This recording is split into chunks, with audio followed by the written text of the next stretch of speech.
This month, as we're celebrating Black History Month, we're taking a deep dive into the ways in which love shows up in us, as us, for us.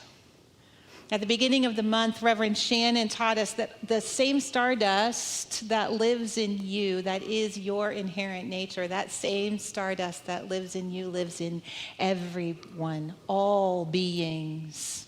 And when we can remember to honor that, we relate to each other in a more loving, a more kind, a more inclusive way.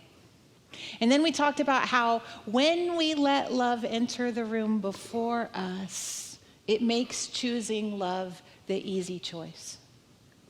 And then last week we talked about how wisdom informs love when we remember that wisdom precedes, wisdom comes before creation.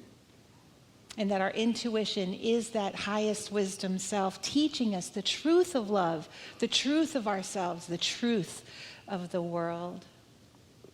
Well, this week we're going to pull all of those threads together, and we're going to take a look at what happens when that great divine yes meets your soul's yes. And what happens there? How does this impact your life, and how does it change the world? So first, of course, we need to talk about exactly what we mean by divine yes. We need to understand that in this case, when we're talking about divinity, we aren't talking about anything out there. In this case, of course, we know that the innermost God and the outermost God are one God, and that the very nature of spirit, because it is infinite, by definition, it has to be everywhere. And it's important, especially when we're dealing with a difficult situation, relationship, finances, any creative project. It's important to recognize God at the center, God right there, right? It's important to keep in mind that infinite power and limitless possibility are right there. It's in it because that God of love is everywhere. So it's in it. But for today, just for today, let's put all of that aside and let's focus on the divinity within. The very truth of your being, the good that is you walking this planet, the good that manifested as you, the love, your highest truth, your inner knower, the friend that has never left you, the part of you that cannot be touched by things of this world, the energy of love that animates your very being. That's the divinity that we're talking about today. When we talk about spirit within, we're talking about the divine love that finds a home in you. The very cells of your body are the temples to this love. The very cells of your body are temples to this love. That's why we call it a body temple. And a temple isn't a place where we go to worship a God out there. A temple is a home that we prepare for the God of love to find a place, a home, safety. Here, your body's a temple. You know, if I could take one phrase out of our vocabulary, it would be my body. Because every time we say my body, we're separating ourselves from this glorious temple that we are. It's me. It's just me. It's not my body. It's not something I need to wrestle with or figure out. It's just me. And it's a temple. It's a temple to love. This God, this Spirit, this source, this love that is both the greatest, most magnificent thing and also the most common thing because it's everywhere. It's all of it. And it's you. It's your true nature. So I love to teach classes, and I love to teach people how to pray. I love to teach people how to pray in a way that affirms the truth of them, as opposed to petitioning some outside source for something to finally happen. There's a difference, you see. And when we pray in an affirmative prayer, the first thing we do is we acknowledge the magnificence of Spirit, the love that is everywhere present, and we dwell in that magnificence until our minds are completely blown open by the grace, the good, the beneficial presence that is God. Whew. And then once we're in that place of awe and wonder, then we simply acknowledge that I am one with it. And let me tell you, the first time you hear yourself say, I am one with God, it feels a little weird. I am one with God. Ew. Like, really, ew. Like, this thing that I just acknowledged that is so, like, magnificent and wonderful and all the things, and I'm one with it. How can that be? How can that be? But when we say, I am one with Spirit, it comes with a certain humility, because it is simply an acknowledgement that that infinite power is right here, and I'm one with it. It isn't something I have to go out and chase and look and find. It isn't something that I have to convince into my world. No. It's the natural order of things. That magnificent love lives me. And so when we say in prayer, I am one with it, you are one with it. It's simply the natural order of things. It's not a thing of the ego at all. In fact, there's great humility and even gratitude that comes with being able to say, I am one. I am one with God. I am one with power. So this power, this God, this love, it communicates through our intuition, as we talked about last week. And we use our spiritual practices to strengthen our ability to listen. And here's why that becomes important. This divinity that is within us isn't the only thing steering the ship. So we all have intuition. We all have that thing that says, take the class. And you kind of know it's the right thing to do, but then you get all of the, I don't have time. How much does it cost? Oh, I don't like Mondays. My favorite show is on Mondays. We do all the things and we say no, Spirit, or not yet, Spirit, or check me later, Spirit, right? Or sometimes that God of love within us says, make sure, this one's for me. This one's for me. It says, make sure you schedule that day off next week. Block it out. Do it. And you say, oh no, what would they do without me? How could they survive without the glorious me? Right? Right? And you say no. Or our inner wisdom says, you can heal this. You can forgive this. And sometimes we say, I'm scared. Right? Because the point I'm making here is that our inner wisdom, this divine knowing, this is constantly guiding us, directing us, loving us into doing the next right thing. And we also get to be at choice. It's okay to say, I'm not ready. And because Spirit isn't like an overbearing mother or a codependent partner, Spirit just smiles and loves you anyway and says, okay, we'll wait. And when the time is right, we will do the thing. But when we start to pay attention, when we start to trust that inner voice, our higher ideals, when we trust our better angels, you see, this is where the magic happens. This is where our yes can come into alignment with the divine yes.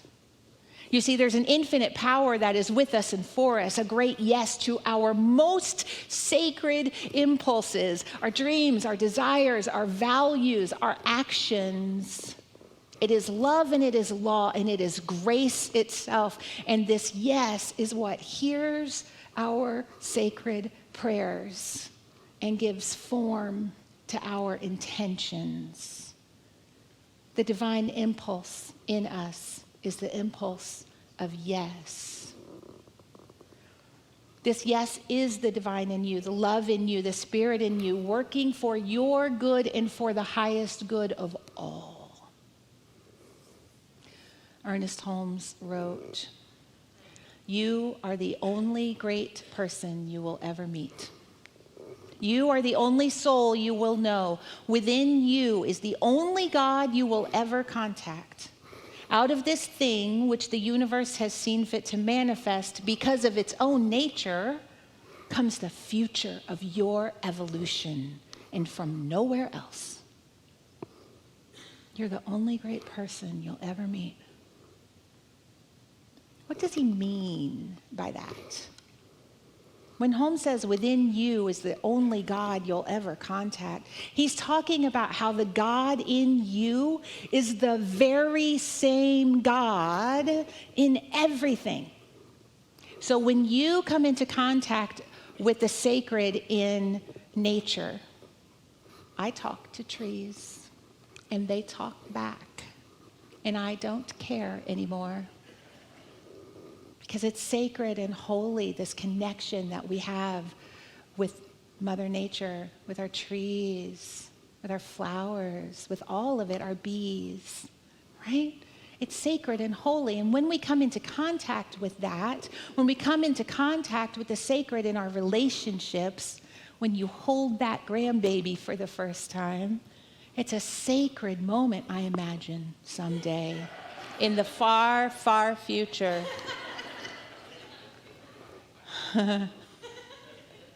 It's the same God. Wherever you find that feeling of awe and magnificence, it's the same God that you're contacting dwells in you.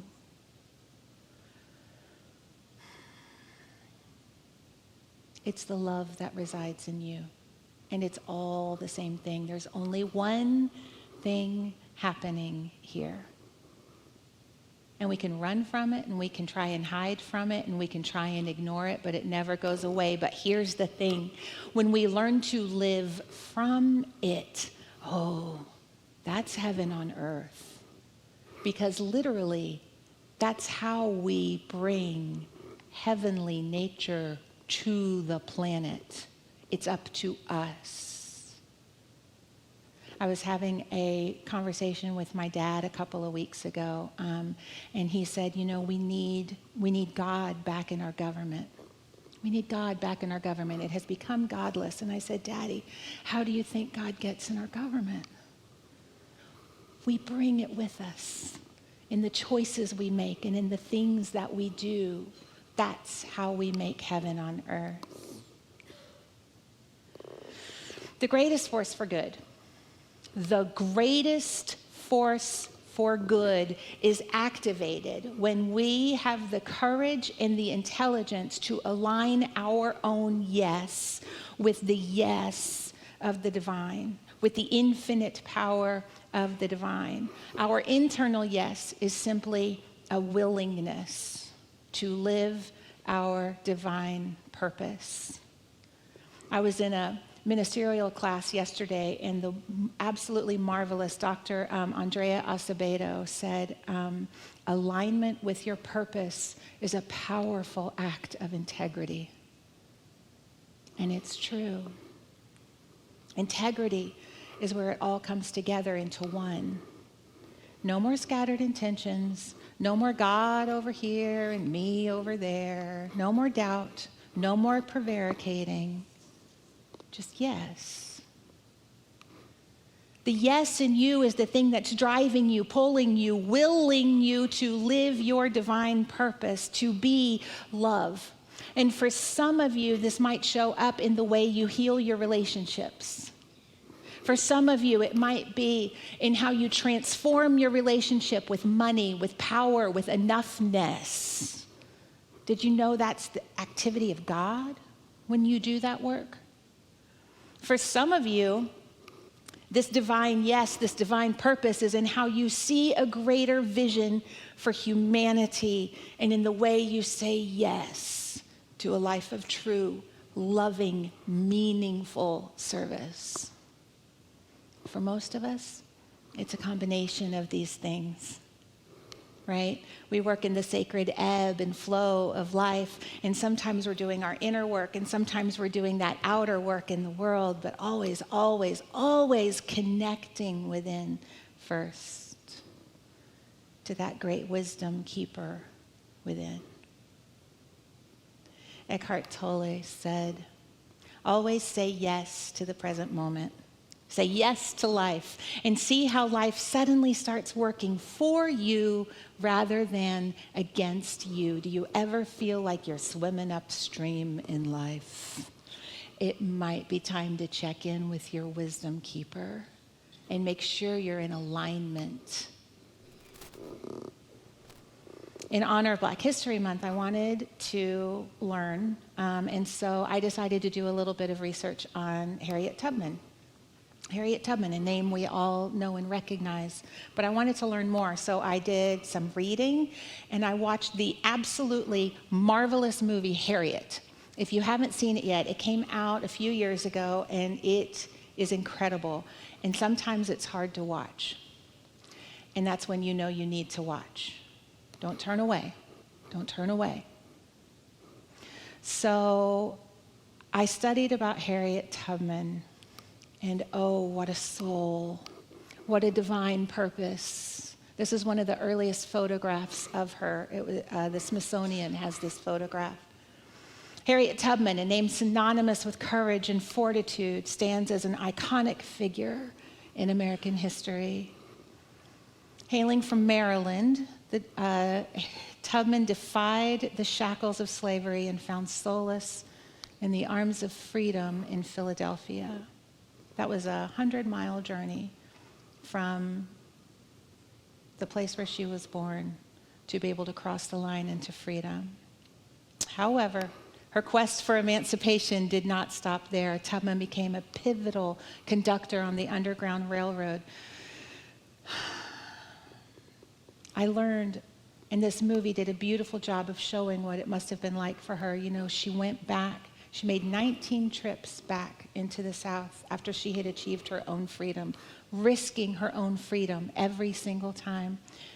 And she escorted more than 300 people to safety and to freedom. She did this even after the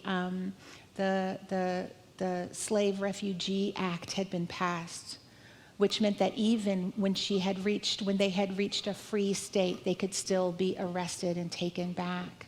They had to all move to Canada for a while to escape the horrendous oppression of the American way of life, shall we? It's an incredible, incredible story. And I just kept thinking, can you imagine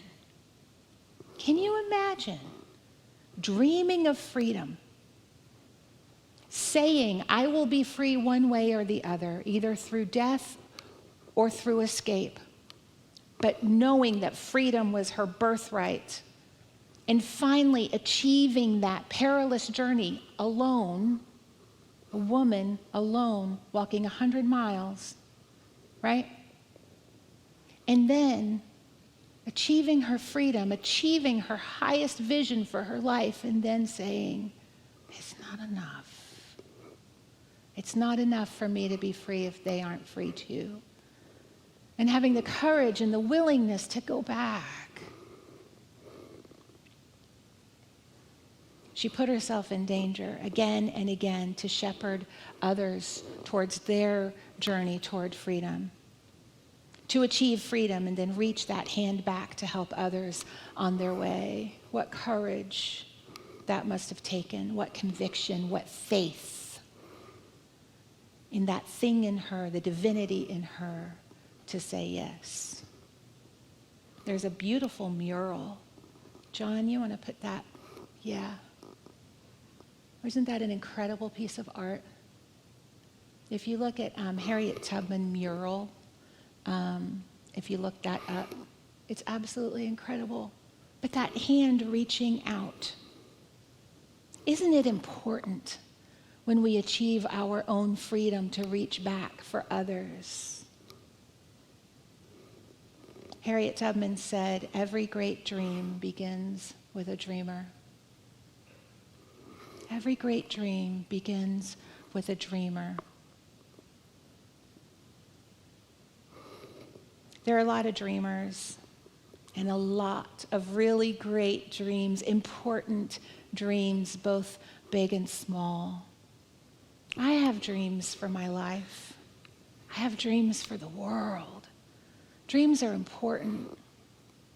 And like Harriet Tubman, it's so important to reach out with our dreams.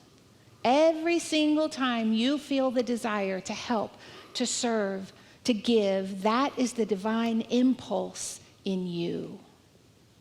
Because the very nature of spirit is givingness. We talk about the givingness of spirit to itself. That's life. So there are many ways that we can make ourselves more available to this impulse, become better conduits, better listeners to that divine wisdom that lives in you. I have 3 things to share with you about this, about how we can align ourselves with spirit, how we can be a yes and allow spirit's powerful yes to vibrate through our lives and into the world. First of all, the invitation is to become aware of the subtle impulses of your feelings. You know, last week we talked about how our divine intuition, how the love in us communicates with us in any way it can. It communicates with us through our thinking. It communicates through our feelings, our emotional wisdom. It communicates through our body wisdom, right? It will even communicate through the circumstances of our life if we're paying attention. Follow the good. Follow the good. God is there. But today I want us to talk just for a minute about how, when we pay attention to our emotional wisdom, how that can serve us to be better listeners of the divine. You know, envy, fear, joy, love, every single feeling is here to teach us something. It's either teaching us something about the world, the experience that we're having right now, the situation that we're in, or it's teaching us something about what we believe about the world, what we believe about the situation that we're in. Every single feeling is a teacher. And so when we learn how to pay attention to our feelings, we learn to pay attention to our innate wisdom. You know, a feeling is only meant to last 90 seconds in our bodies. Yes. There's some resentment happening on this side of the room. I'm not gonna diagnose you or anything, but yeah, emotions last in our bodies for 90 seconds when we allow ourselves to feel them and then to let them go. Anything more than that is by definition resentment. Resentment. We're sending ourselves the same thought, which is feeding the same emotion over and over and over again. And think what that does to our poor bodies. Think what that does to our hearts. You know, the amount of cardiac disease in our culture, I'm convinced that it has to do with our inability to feel our feelings appropriately. So we feel it, we acknowledge it, we ask, what do I have to learn from it? And we let it go, and that whole thing happens in 90 seconds. 90 seconds. Because our feelings are one of the ways that our intuition talks to us. Number 2, to make ourselves more available to our divine yes, besides feeling our feelings, the invitation is for you to be willing to release doubt.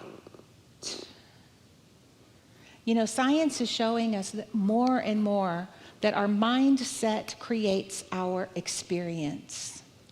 And when we come to terms with the power that is our inherent nature, we are empowered to change our world when we move beyond doubt. I don't know about you, but here's what the conversation looks like in my head. Shelley, go to ministerial school. I don't think so, God. No, Shelley, it's time. Like, come on, this is getting ridiculous. Oh, I don't think I have time for that. Shell, honey, come on, what do we have to do to convince you? Well, how about if you drop $1 million on my doorstep?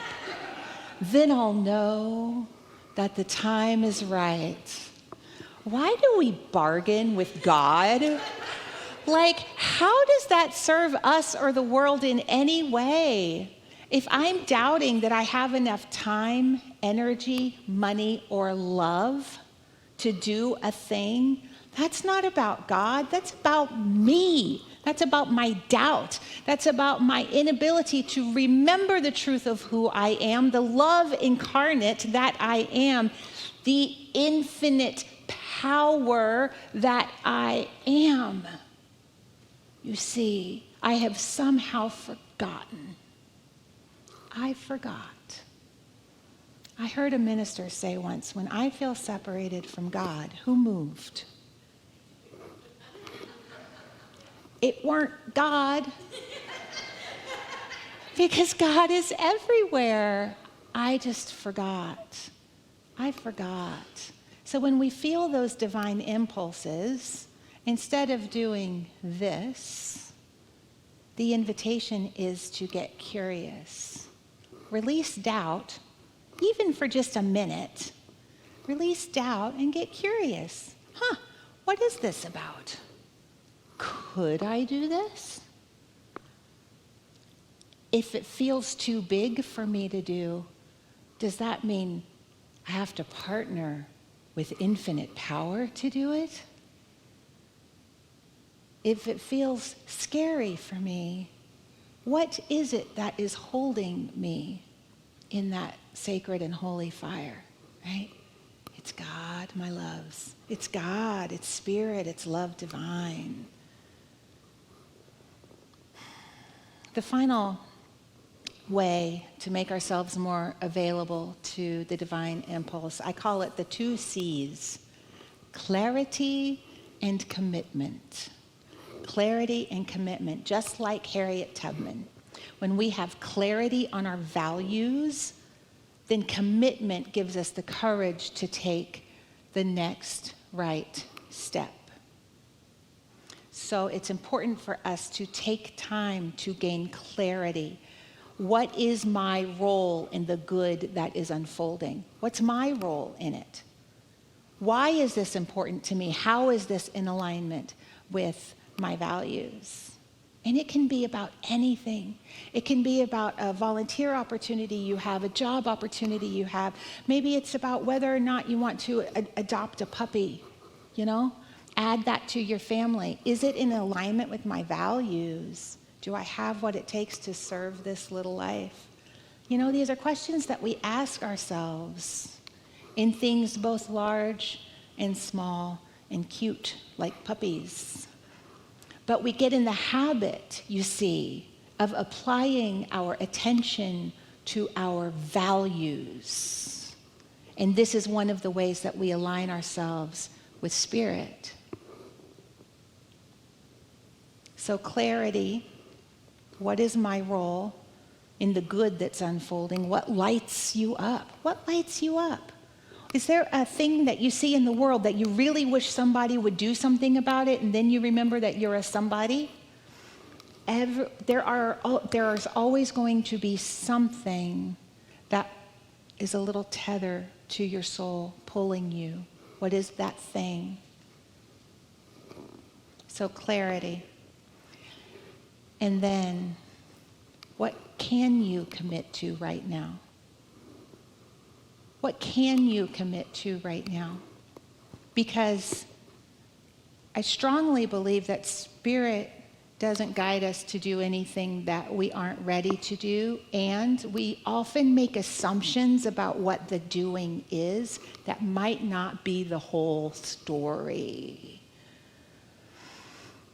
I think it's important for us when we feel that sacred tug, whether it's in healing a relationship or jumping into the to the refugee kit project, right? Whatever it is that we feel that sacred tug to do, to be, to say, I think it's important to stop for a minute and ask our inner wisdom, how? It's not always about throwing money at the problem. It's not always the most obvious answer in front of us. Sometimes Spirit is working in very, very mysterious ways. You know, when Harriet Tubman went back to Maryland the first time, she went to rescue a family member and take them to freedom, and they didn't want to go. And as she was leaving, dejected and brokenhearted, 5 people showed up and said, I want to go. And she didn't know. She knew that that's where God wanted her to be. She had an assumption about what that was going to look like. The important thing is to get where God wants us to be and let magic happen. Let magic happen. She did eventually get most of her family out. Yeah, her parents. Yeah. So what can you commit to right now? And make sure when you're making a commitment that that commitment is in alignment with your circumstances and your values and your heart. And then what does follow through look like? Okay, I'm a beginner. I start things. I am so good. If you want to start a project, call me. I'm your gal. I am phenomenal at organizing the people, the resources, the communication plan. You want a Gantt chart? I've got that for you. I am great at starting projects. Follow through, not so much. Not so much. So when we commit to something, it's really, really important that we commit not only to step 1, but to step 2. That we commit to the follow through, that we commit to seeing it through. That is a true commitment. That's a true commitment. Otherwise, it's just a shiny thing that's catching your attention for a minute. Be willing to commit to the next step, but be willing to commit also to the step following. Clarity and commitment. This is how God lives us. Completely committed to loving, to being, to sourcing, to guiding. That commitment is unwaverable because it is our very life source. It is unquestionable. And so there is perfect clarity and perfect commitment. And when we can do the same, magic, absolute magic happens. The novelist Clarice Lispector said, everything in the world began with a yes. One molecule said yes to another molecule, and life was born. Everything in the world began with a yes. Your divine yes has brought you to this moment. Everything has led you here, now. So what gift is yours to give? And will you have the courage to gain clarity, to commit, and to say yes?